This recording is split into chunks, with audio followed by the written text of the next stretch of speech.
Antes de nós darmos início à palestra da noite, nós vamos convidar a Thalita para declamar um poema.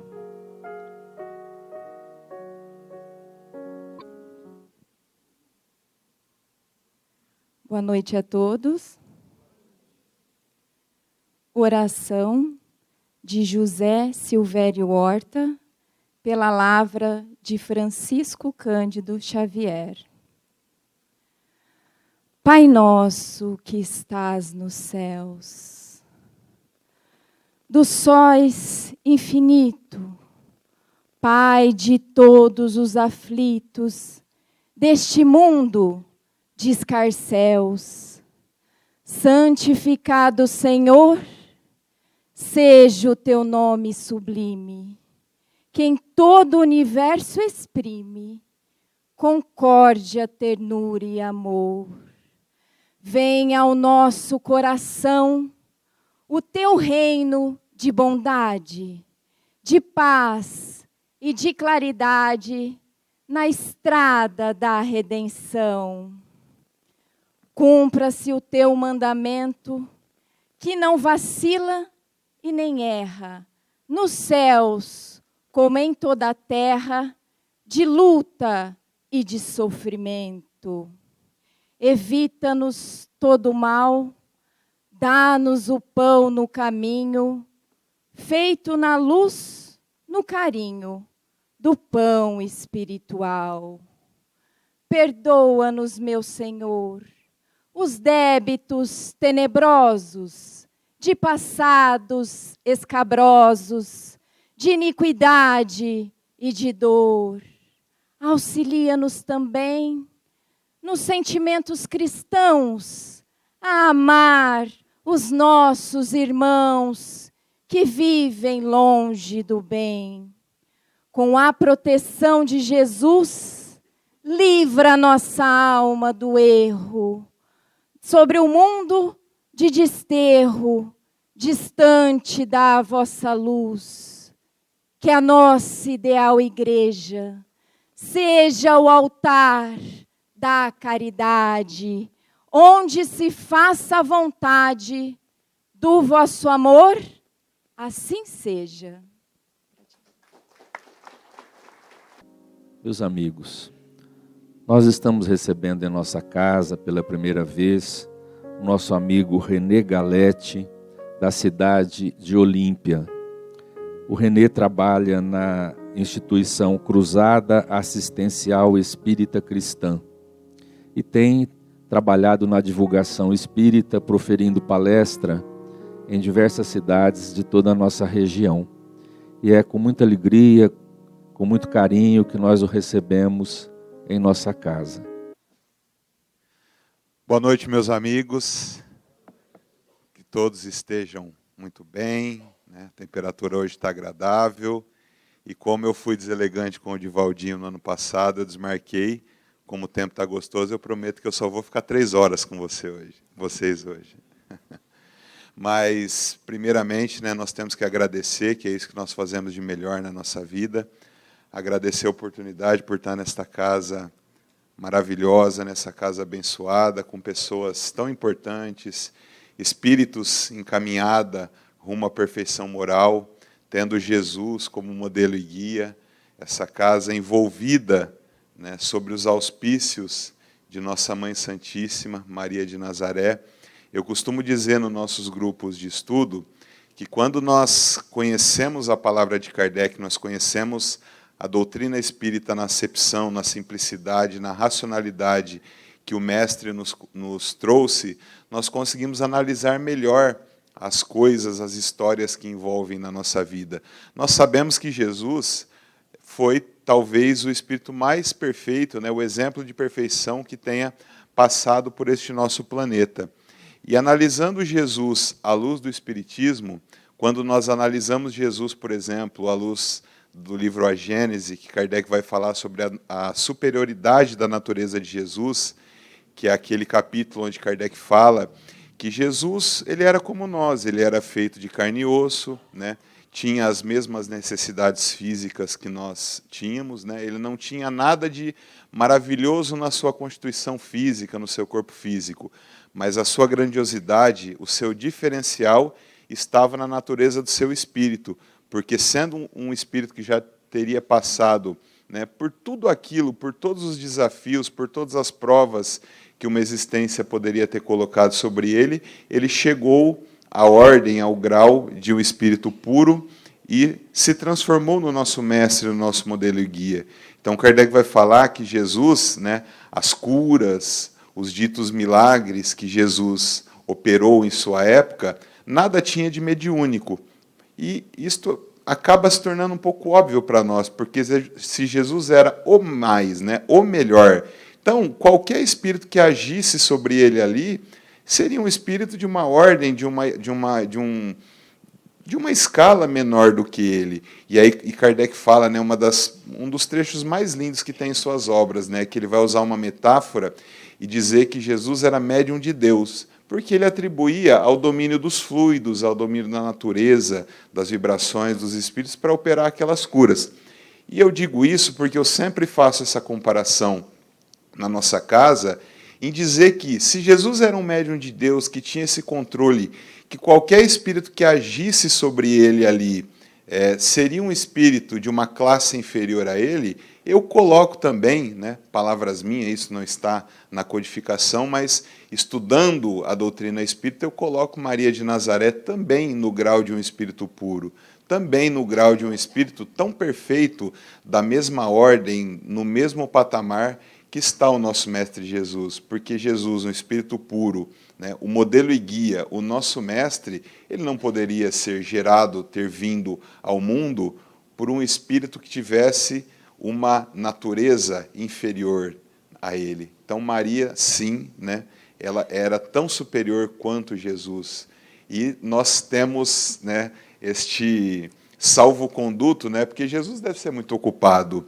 Então, em vez de nós pedirmos para ele, a gente vai lá e pede para a mãe, né? E não há nada que um filho não faça para a sua mãe, tá? Então, muito obrigado mais uma vez, Divaldinho. É com muita alegria que nós estamos aqui e pretendemos estudarmos juntos hoje sobre a nossa vida, né? Eu vim aqui hoje, não foi para fazer palestra, né? Eu fiz para ter um bate-papo com vocês a respeito da minha vida. Porque quando eu me tornei espírita, eu venho das religiões tradicionais, né? Eu já fui católico, né? Já quase fui para o seminário, mas eu vim das religiões tradicionais. E nós fomos para o espiritismo, né, levando conosco as convicções que nós tínhamos, né, das outras religiões. Todo mundo, quando entra no espiritismo, muito provavelmente tem uma visão da doutrina com a sua parte filosófica mais ou menos semelhante às religiões que nós temos aí, as religiões tradicionais, as religiões ancestrais do mundo, e talvez nós teríamos como diferencial no espiritismo a questão da mediunidade, a questão da pluralidade das existências e tudo mais.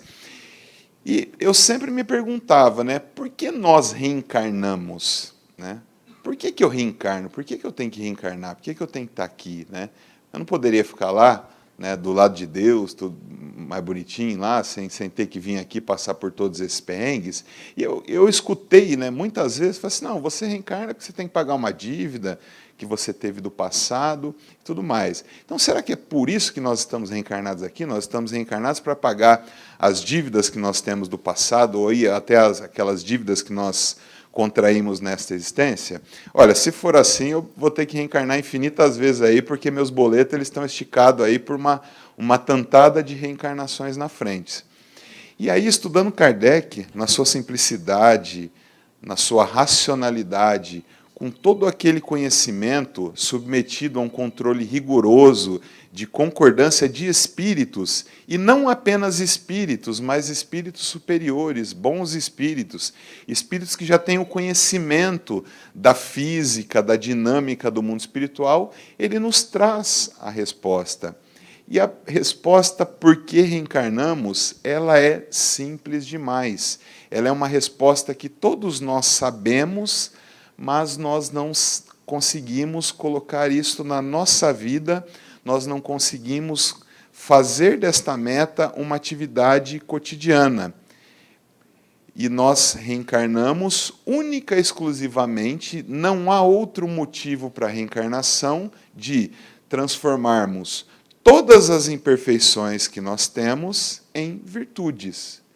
Nós somos seres divinos, nós somos criados pelo sopro de Deus, pela centelha divina, e nós temos que pegar tudo isso que é imperfeição que nós temos na nossa vida e transformarmos essas imperfeições em virtudes, porque nós sabemos, pelo princípio da não retrogradação do espírito, esse nome feio, né? Nós sabemos que, após adquirida uma virtude, jamais o espírito volta para trás. Então, quando nós adquirimos uma virtude, dali para frente nós vamos burilar as outras virtudes e seguir o nosso caminho. Então, se você conseguiu se livrar da ansiedade, se você transformou a ansiedade, que pode ser em você uma imperfeição, numa virtude, você se livrou, você ficou imune a ela, jamais na sua existência, novamente, você vai ser ansioso. Tem uma história que um espírito muito evoluído falou para mim, numa reunião mediúnica, ele falou assim, ó, o homem imperfeito, de tanto passar por provas, ele evolui e aí ele reencarna mulher. Quando ele reencarna mulher, jamais ele vai voltar a ser homem, porque o espírito não retrograda, né? Então a mulher jamais volta para trás. Jamais ela vai voltar a ser imperfeita. Assim também é com os corintianos, com os são paulinos e tudo mais, né? Bom, então, quais são as ferramentas que nós temos para transformar estas imperfeições em virtudes? As ferramentas que nós aqui, espíritos ainda imperfeitos, temos para transformar as nossas imperfeições em virtudes são as provas. Nome difícil de falar, né? A gente fala prova, a gente tinha que vir aqui e bater 3 vezes na madeira, né? Porque são difíceis, né? Então, nós somos espíritos que estamos submetidos a provas, com a finalidade de burilarmos tudo que é imperfeição na nossa vida. E as provas, elas são escolhidas por nós, né? Não tem ninguém que escolhe uma prova que nós devemos passar, né? Então, eu sempre falo, nós não temos a vida que nós precisamos. Existe um ditado espírita que ele não concorda com Allan Kardec, que é: você tem a vida que você precisa. Não, isso é errado. Nós temos exatamente a vida que nós pedimos. Já pensaram nisso? O que nós estamos vivendo aqui não foi nem pedido, foi implorado de joelho por nós. No período que nós estávamos na erraticidade, nós pedimos para passar por essas provas e nós estamos vivendo a vida que nós pedimos, que é a vida que nós precisamos. Mas, acima de tudo, as provas que nós estamos submetidos aqui são tudo aquilo que nós, olhando para nós lá bonitinho, com asinha lá, tomando sopinha de ectoplasma no mundo espiritual, olhamos para aquilo que era virtude na nossa vida e escolhemos as provas macro, né, que nós temos na nossa vida, no intuito de burilar todas as imperfeições. E as provas são o mecanismo que Deus colocou na sua sabedoria divina. Deus coloca esse mecanismo para que o espírito, com o seu próprio esforço, ele consiga se melhorar a cada dia. Ele consegue melhorar a cada dia. Porque a grande diferença do espiritismo para as religiões tradicionais é que o princípio espírita, né, o princípio espírita, ele se pauta no princípio da autonomia moral. Allan Kardec descobriu, através do diálogo com os espíritos, que as leis que regem a alma são leis naturais. Então, por que o espiritismo é uma ciência, né? Por que o espiritismo ele é uma filosofia? Porque ele está pautado em leis naturais. Ele não é uma religião uma religião tradicional que está pautado em sistemas.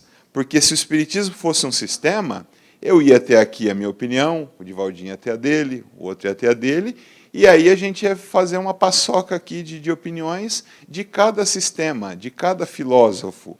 Então, o Espiritismo ele está pautado em leis naturais, como o mundo físico está pautado em leis naturais. A diferença é que o mundo físico ele se submete a leis determinísticas. Então, ou seja, se eu deixar o microfone soltar da minha mão, ele vai cair no chão. Se eu deixar o microfone cair 10 vezes, soltar ele 10 vezes da minha mão, as 10 vezes ele vai cair no chão. E isso é uma lei determinística. A gravidade é uma lei determinística, porque sempre o evento vai acontecer da mesma forma.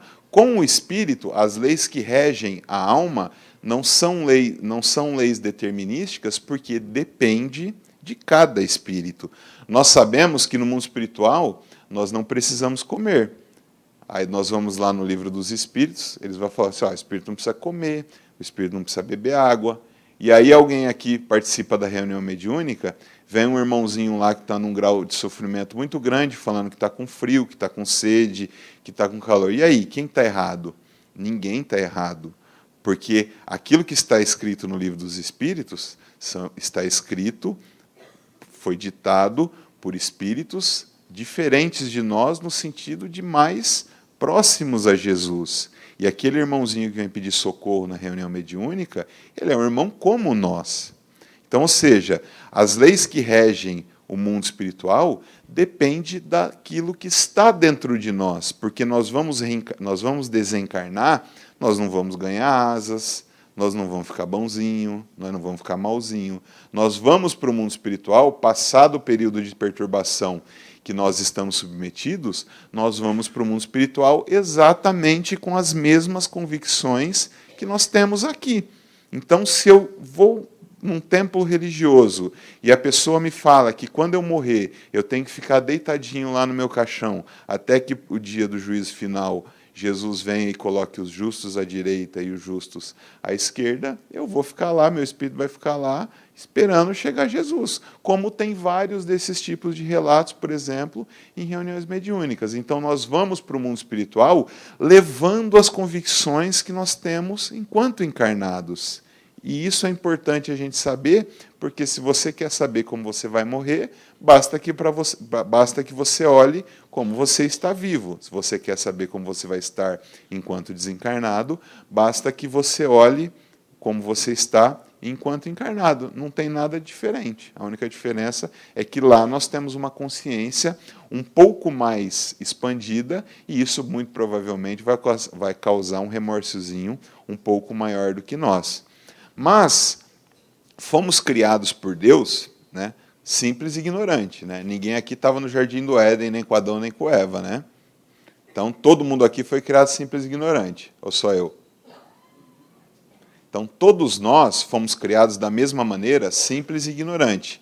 Então, nas primeiras encarnações humanas, nós estávamos desenvolvendo o nosso instinto, né? O nosso instinto da inteligência.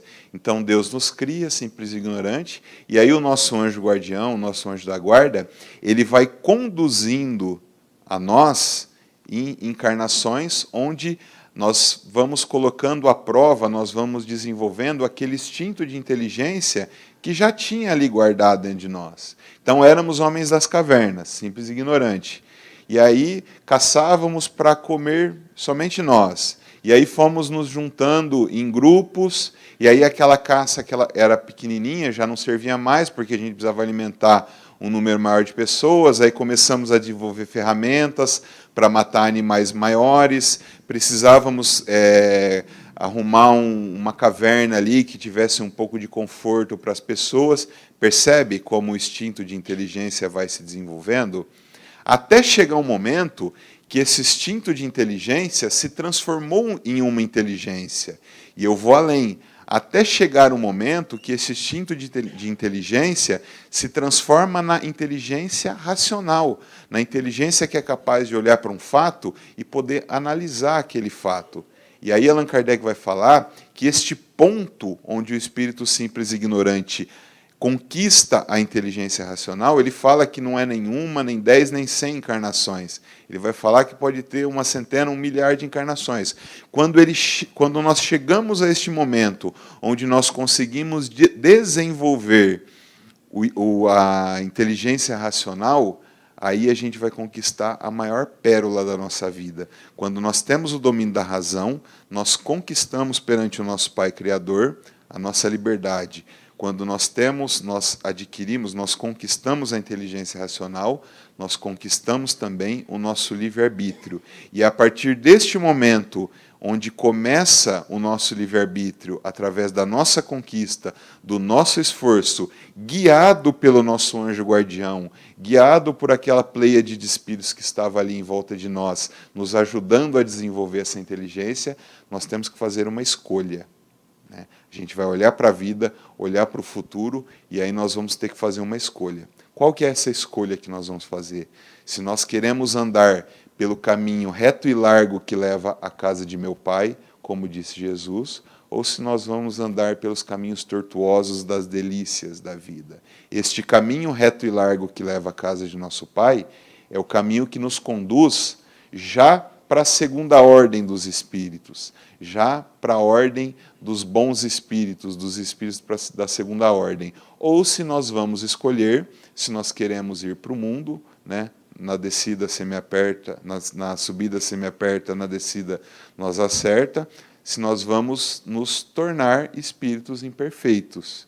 Então, ser um espírito da terceira ordem ou ser um espírito da segunda ordem é uma escolha que nós fazemos na nossa vida quando nós conquistamos o livre-arbítrio. Se a gente quer as coisas gostosas, as facilidades do mundo, ou se a gente quer trilhar direto por este caminho reto e largo que leva à casa de nosso Pai. Ah, mas é possível, já de simples ignorante, já ir direto para a segunda ordem? É possível, sim ou não? Tem um relato na Revista Espírita de um marinheiro chamado Arsène Gautier, se eu não me engano, é na revista de 64, que Kardec evoca esse espírito e ele vê que é um espírito confuso, que não se lembrava de muitas coisas, mas, acima de tudo, um espírito que tinha uma pureza muito grande, uma simplicidade, um desejo de caridade pelos outros. E aí depois São Luís entra, quando termina o diálogo com Arsène Gautier, entra São Luís e vai dizer que aquilo ali era um espírito muito jovem, um espírito que tinha deixado de ser simples ignorante há poucas encarnações. E Kardec vai concluir que esse espírito já foi direto para a segunda ordem. Ele não se transformou num espírito imperfeito.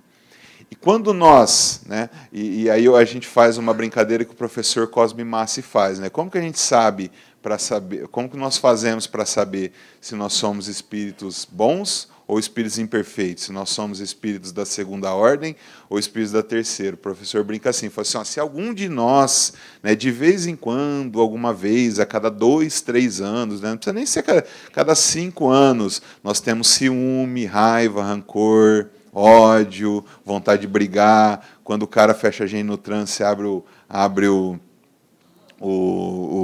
vidro e xinga a pessoa.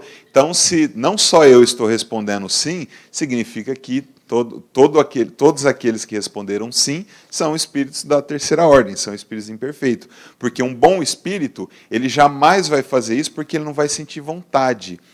E aí, aliás, ele jamais vai fazer isso porque ele não vai sentir o desejo, Porque filosoficamente, existe uma diferença entre desejo e vontade, porque a vontade é aquilo que você faz na hora que você vai fazer, O desejo é o sentimento, Então, se eu falo, eu estou com vontade de beber água, mas eu vou beber a hora que terminar a palestra, Filosoficamente, seria certo falar, eu estou com desejo de beber água, e aí a hora que eu for lá e tomar o copo d'água, ali eu tive a vontade. Então, na escala espírita, Kardec vai dizer que o bom espírito, ele jamais vai sentir o desejo do bem, do mal. Então, ele não vai cometer o mal porque ele não vai ter o desejo, consequentemente, ele não vai ter a vontade. E aí, se todo mundo aqui concordar que nós somos espíritos imperfeitos, nós podemos continuar. Se alguém aqui levantar e falar assim, eu falei não, aí nós vamos trocar, eu vou mandar vocês virem quem falar que não, porque eu quero escutar o que esse bom espírito tem a falar. Aqui só tem um só, que é o Divaldinho, o resto está tudo no mesmo patamar. Então nós, espíritos imperfeitos, através da nossa escolha, decidimos não seguir pela estrada reta e larga que leva à casa de nosso Pai, criamos imperfeições, e aí nós temos que passar por provas através da nossa escolha, E aí, através dessas provas, devagarzinho, lentamente, né? Um degrau por encarnação, muitas vezes até meio degrau por encarnação, nós vamos passando bem por essas provas e voltando, né? Então, aquele atalho que a gente achou que chegava mais rápido no destino, não. Ele leva a gente por um caminho muito longo, né? E vamos passando por essas provas e provas e provas e provas. E aí eu me comprometo que eu vou melhorar a minha ansiedade, eu fico mais ansioso e não sei o que, e prova. Só que tem algumas provas que nós cometemos que a gente dá umas deslizadas, né? A gente prejudica a pessoa, muitas vezes a gente mata o nosso semelhante, a gente comete algumas barbaridades aí. E aí nós vamos, por conta dessas barbaridades que nós estamos cometendo, nós vamos ter que passar por umas provas específicas. E aí a estas provas, Kardec vai chamar de expiações, né? Alguém aqui está passando por expiação? Eu tenho certeza que aqui vocês nunca vão falar isso para um irmão que chega aqui, mas lá na cruzada tem uns dirigentes, lá um pessoal que faz triagem, o atendimento fraterno, que fala isso. Então, assim, ó, a pessoa vem, tá a mãe, o filho, tal, aí geralmente vem a esposa, né, procurar a pessoa na triagem, no atendimento fraterno, e aí fala assim, nossa, meu filho e meu marido não se dá bem, ele se odeia, um quer brigar, um quer matar o outro, né? Aí lá na cruzada a dirigente fala assim, não, você tem que ficar calma, você tem que deixar eles têm que aprender, porque isso é uma expiação que eles estão passando. Eles tiveram algum problema lá em outra encarnação, e aí eles têm que passar por isso para eles zerar a conta deles e seguir. Vocês já ouviram falar assim ou não? A expiação é essa? Ou a pessoa, nossa senhora, tudo de ruim acontece com a pessoa. A pessoa ela sai sem blusa, fica frio. A pessoa esquece o guarda-chuva em casa, chove. A pessoa bota o dinheiro no bolso, o bolso está furado. Ah, não. Deixa ele daquele jeito, aquele sofrimento tem, fala para ele sofrer bem sofrido, porque esse sofrimento para ele é bom, porque ele está numa expiação e ele precisa passar por isso. Já ouviram falar assim ou não? Né? Então, o que acontece? Allan Kardec, né, Allan Kardec começou a trabalhar no Espiritismo em 1855. Ele publica a primeira edição do Livro dos Espíritos em 57, e aí ele vai até 1869, quando ele desencarna. Ele estava preparando um livro, que não deu tempo dele terminar, um livro sobre magnetismo, né? Ele dá uma importância muito grande ao magnetismo animal, né? Ele fala que são ciências gêmeas. Isso é tema para uma outra conversa. Tudo que tem no Espiritismo, né, nós temos 32 obras de Allan Kardec. Efetivamente, né, que tem comercial, porque algumas ele foi substituindo, tal. Então, por exemplo, Manifestações Práticas ele substituiu pelo Livro dos Médiuns. Então, efetivamente, nós temos 23 obras. Cada obra de Allan Kardec tem mais ou menos 500 páginas. Então, 23 vezes 500 vai dar o quê? Quanto? Umas 100 mil páginas? Né? 5 vezes 2, 10, mais ou menos, né? Umas 100 mil páginas. Allan Kardec ele criou pouquíssimos... ele cria pouquíssimos conceitos, ele cria pouquíssimas palavras, né? Então, por exemplo, talvez algumas coisas que Allan Kardec criou, perispírito, espiritismo, foram termos que ele criou. Só que Allan Kardec pegou tudo aquilo que tinha na sociedade dele, né, na França dos anos de 1860, e ele ressignificou quase que todos os termos que se falava. Então, por exemplo, se falava de possessão, né, e aí ele vai falar no Livro dos Médiuns, ele descarta a possessão. E aí na Revista Espírita, mais à frente, ele volta atrás. Ele fala, não, a possessão é possível. Só que ele fala que a possessão é possível ressignificando, né, porque para a igreja a possessão era um demônio coabitar um corpo. E ele vai falar, não, a possessão é um efeito mediúnico, onde o espírito toma todos os sentidos do médium. Então, um dos termos extremamente importante que Allan Kardec ressignificou é o termo da punição. Então, veja, quem acha que está muito difícil aqui porque está sendo punido, Allan Kardec ressignifica o conceito de punição perante as religiões. E ele vai ressignificar o conceito de punição perante as religiões lá no livro Céu e Inferno, né? Então ele vai dizer que a punição, né, a punição que um espírito está submetido é uma consequência natural, né, da falta que foi cometida. E quem que é o juiz que está te punindo? Somos nós próprios. Então, veja, Deus, nós não temos Deus, um Pai Criador punitivo, um juiz muito bravo, que está ali punindo a gente, olhando a gente para punir os erros que nós cometemos. Só que do mesmo jeito que Deus não está nos punindo, Deus não vai nos dar recompensas por nós sermos bons, né? A recompensa ela é sempre conquistada e a punição ela é sempre vinda através de nós. Então, para aquelas faltas que nós cometemos, que nós criamos a necessidade de expiação, né, nós vamos ter que expiá-las, né? Nós vamos ter que passar por uma encarnação que ela seja expiatória, para que você, de alguma maneira, repare aquela falta cometida. Porque Kardec diz, Jesus disse, né, que não há um erro sequer que nós cometamos que não necessite de uma reparação. Mas será que aquela pessoa que está sofrendo bem sofrido lá porque é bom, ou será que aquela esposa que foi lá falar que o pai e filho, será que esses espíritos estão numa situação expiatória? Né? E aí a gente tem que beber de novo na fonte para que nós possamos entender o que é essa tal de expiação.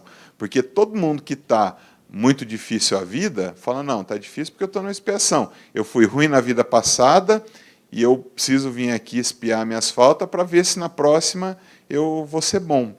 Então, para que uma prova, para que uma encarnação de prova ela seja uma encarnação expiatória, existe uma condição, né, uma condição básica, uma condição sine qua non, né, uma condição que sem aquele fato ali não vai ter expiação. E qual que é a condição sine qua non para a expiação? Quem sabe? Quem souber, eu trouxe da cruzada uma passagem para fazer um tour só de ida para nosso lar. Qual que é a condição da expiação? Hã? Imposição? Não. Não existe imposição, tudo é escolha nossa. Reparação? Não, a reparação vem depois. Exatamente. A condição da expiação é o arrependimento, mas não é só o arrependimento, é o arrependimento sincero. Não é aquele arrependimento que você fala assim, ó, eu fiz alguma coisa, ó, eu estou te ligando, né, mas se você se sentir ofendido, você me desculpa aí. Não, é você sinceramente se arrepender, e aí você vai ir lá e repara, passa por aquela expiação. Então, se a expiação, se esta prova chamada expiação, ela tem como condição o arrependimento sincero, qual que é a característica do espírito que está em expiação? É o espírito desgostoso, de mal com a vida? Hã? Não só resignação, mas a condição de um espírito que está numa prova expiatória é a felicidade, é a alegria, é o sentido de estar em paz com Deus. Então, veja, é o contrário do que a gente pensa. Né? Porque a gente olha para uma pessoa, acha que ela está sofrendo demais, lá falando, e está lá de mal com a vida. Não, a pessoa que está na expiação, ela é feliz. Ela olha para a vida diante de todas as suas dificuldades e dá graças a Deus. Né? Esta é a condição da expiação.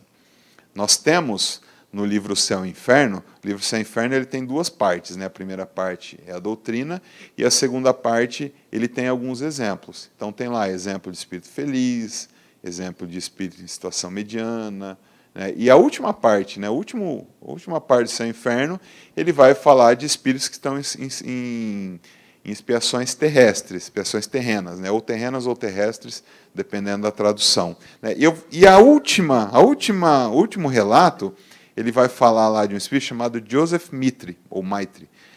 Ele diz o seguinte, né, a Kardec evoca aquele espírito porque ele conheceu aquela pessoa, né, um médium lá da Sociedade Espírita conhecia aquele espírito, ele conta assim, fala assim, olha, o Joseph, ou Joseph, não sei como fala em francês, fala assim, ele era um jovem muito abastado, de uma família muito tradicional de Paris, né, o pai tinha muitas posses, ele estudou em Sorbonne, né, e aí em um determinado momento ele ficou cego, né, e aí quando ele ficou cego, né, em vez dele, né, se revoltar com a vida, maldizer a Deus, porque ele tinha as posses, né?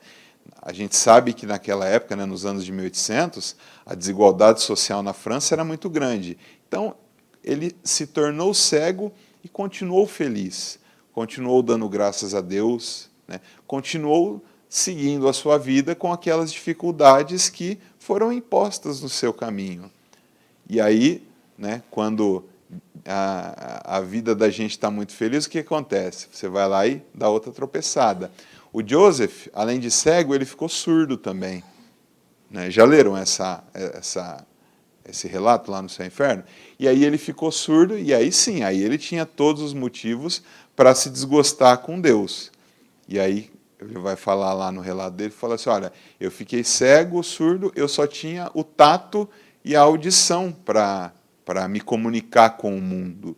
Né? Então eu me comunicava, eu falava, e as pessoas tinham de alguma maneira tocar em mim para que eu conseguisse descobrir. E mesmo assim, ele continuou feliz, dando graças a Deus pelas dificuldades que ele estava encontrando. E aí ele vai falar, olha, ele vai continuar o seu relato e vai dizer o seguinte, fala assim, olha, aquele espírito, aquele Joseph que vocês conheceram, na verdade é um espírito que trouxe, né, experiências pretéritas. Em uma encarnação passada, eu também era rico, eu também era abastado e eu fiquei cego. E aí quando eu fiquei cego, eu me desgostei da vida e eu fui lá e me suicidei. E aí eu passei a criar, né, eu me suicidei, eu cometi um crime para comigo mesmo, eu criei uma necessidade de reparação. Eu me arrependi sinceramente do ato que eu cometi e estive aqui para que eu pudesse, de alguma maneira, espiar essas falhas, e eu escolhi que a minha prova fosse um pouco mais difícil para testar, aí sim, alguém falou aí, a resignação. E aí ele veio cego, feliz, e ele continuou, né, feliz, tal, até chegar o momento de sua vida a termo e ele voltar à pátria espiritual. E aí ele termina o relato dele dizendo assim, olha, mas aí eu zerei esta expiação, mas agora é necessário a reparação. Então, nós sempre vamos reparar o mal que nós cometemos depois que nós passarmos pela expiação, porque a expiação é uma prova que ela vai zerar os débitos, entre aspas, para conosco mesmo. E aí depois que você está ali zeradinho para com você, aí você vai ter que reparar aquilo que você fez para o outro. Só que o que acontece? Se você está arrependido sinceramente, se você olha para a vida, você já tem consciência da grandeza, da plenitude dessa vida eterna, está feliz, vem aqui e expia, né? Na verdade, aquilo que te levou a ter aquela necessidade da expiação já se transformou numa virtude. Né? Então, a possibilidade, a probabilidade de um espírito que está expiando uma falha, né, ele transformar aquela imperfeição ali já numa virtude, já naquela vida, é muito grande, né, porque a condição sine qua non é a felicidade, é o arrependimento sincero. Né? Então, jamais, Deus não seria, né, infinita justiça, Deus não seria causa primeira, inteligência suprema do universo, se ele colocasse, por exemplo, dois espíritos que se odeiam, né, numa condição expiatória, porque aí ele estaria impondo aquela condição, ele estaria fazendo uma imposição. E aí, o que será que é, por exemplo, então, como que nós podemos explicar, né, famílias que se desagregam, né, família que se fala, família lá é todo mundo louco, eles brigam entre eles lá, dá tiro para cima, joga panela um no outro. Como que nós podemos explicar, né, esse tipo de família? Será que eles estão ali por obrigação? Né? Será que foi Deus que colocou estas famílias nessas condições? O que seria E isso daí seria uma expiação? Expiação acho que não, né? Então essas famílias são provas, né? Essas pessoas, né? Eu tenho uma pessoa no trabalho que, se nós se encontrar junto no corredor e ninguém estiver vendo, um vai bater no outro. Isso são provas que os espíritos ainda, né, tendo ódio, ainda tendo um rancor um do outro, né, numa condição de consciência alterada, olham para si e falam assim, olha, vamos lá, vamos tentar resolver isso daí de uma boa, né, para não transformar num problema mais sério. E aí a gente, então vamos lá, vamos ser pai, filho e tal, a gente escolhe essa prova, a gente vai lá e aí chega aqui e esquece, né, vida toca para frente, né, e a gente esqueceu de tudo aquilo que foi assinado, aquele contrato que foi assinado, né? Mas não é aquele contrato que foi assinado com Jesus, não é aquele contrato que foi assinado com Deus, é aquele contrato que foi assinado conosco mesmo, certo? Então, gente, para que a gente finalize aqui, né, finalizemos no horário, o que é importante, né? Se nós ganhamos o livre-arbítrio desenvolvendo a razão, é importante que sempre, cada vez mais, nós vamos em busca desse conhecimento. Conhecimento da doutrina, do conhecimento formal. Porque o conhecimento, ele é a condição para que nós possamos escolher melhor. Então, toda vez que você tem o domínio, você tem o conhecimento de um certo assunto, você vai poder fazer uma escolha melhor, né? E aí, escolhendo o melhor, nós não vamos precisar nos sujeitar a nós mesmos a provas difíceis. Porque é só a minha vida ou a vida de vocês também está difícil? Ou será que é só o pessoal que está lá em Olímpia? Né? E aí nós temos a doutrina, nós temos a Jesus, nós temos em nós tudo aquilo que nós necessitamos. Nós temos um anjo da guarda que nos protege 24 horas por dia, está 24 horas em conexão com a gente, uma conexão que nunca cai, melhor do que a da Vivo, né?